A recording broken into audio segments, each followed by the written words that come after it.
Ayaw nang mag-turn on ng light indicator ng BMS natin mga kasolar. At wala na rin siyang voltage output. Natulog lang kaya ito o natuluyan na?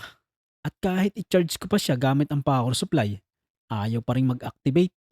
Hindi siya nagcha-charge. Walang reading. At pinag-shorted ko na rin nga ang B negative at P negative terminal ay ganun pa rin.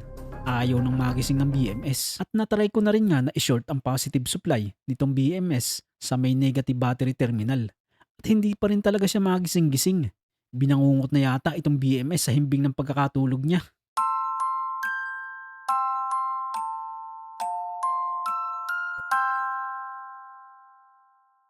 Paulit-ulit pa nga rin ako nag-voltage check. Baka sakaling magigising itong BMS.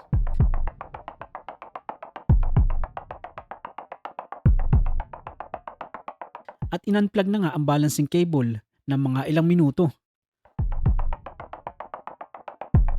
Talagang hindi pa rin tayo sinuwerte at ayaw na mag-activate.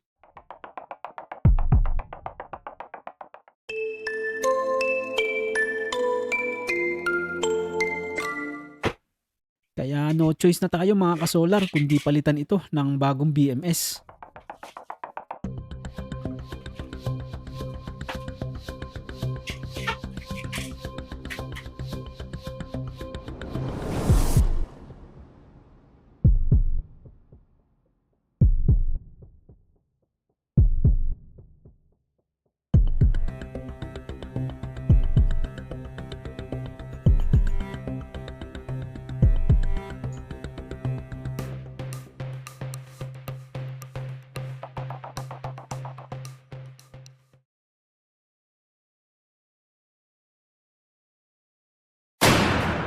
At ito pala yung naging sanhi kung bakit nasira itong BMS natin. Ang balancing cable. Nakakalimutan ko palang i-disconnect. Magkaiba na yung physical appearance itong bago at luma nating BMS mga kasolar. Same model pa rin ito, 428S, 100 amperes. Pero magkaiba na ang casing nila. Magkasing laki pa rin naman.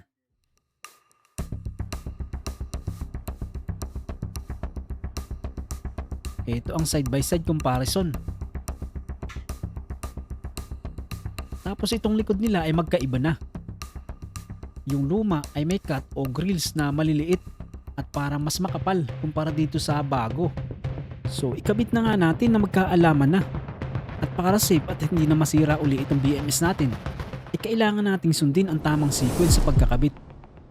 Ang una na dapat nating ikabit ay ang main wire connection ng battery negative.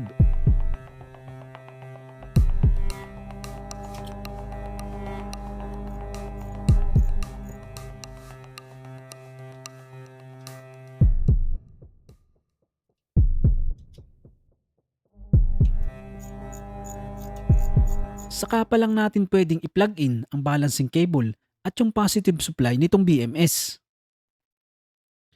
At yan, umilaw na nga kaagad yung light indicator. Pero naka-red pa siya. Kailangan din kasi na nakasaksak na yung sensor. Kailangan niya muna na ma-detect yung sensor. Voltage check tayo. Yan, working na itong bagong BMS natin.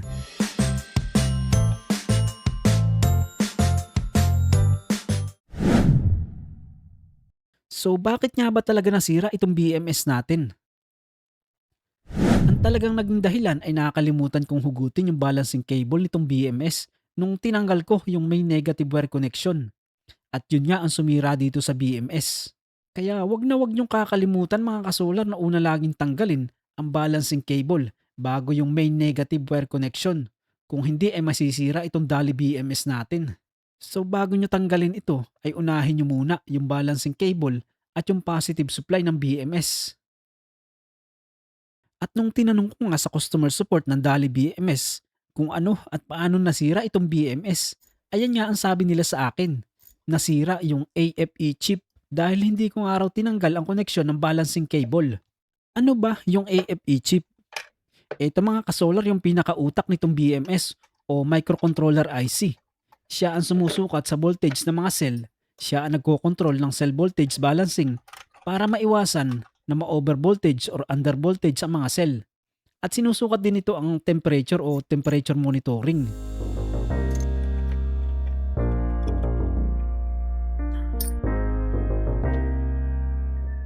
Kayo mga kasolar, sino na sa inyo ang nasira ang BMS dahil sa ganitong pangyayari? At ano ang ginawa niyong solusyon? Paki-comment nyo naman dyan sa baba.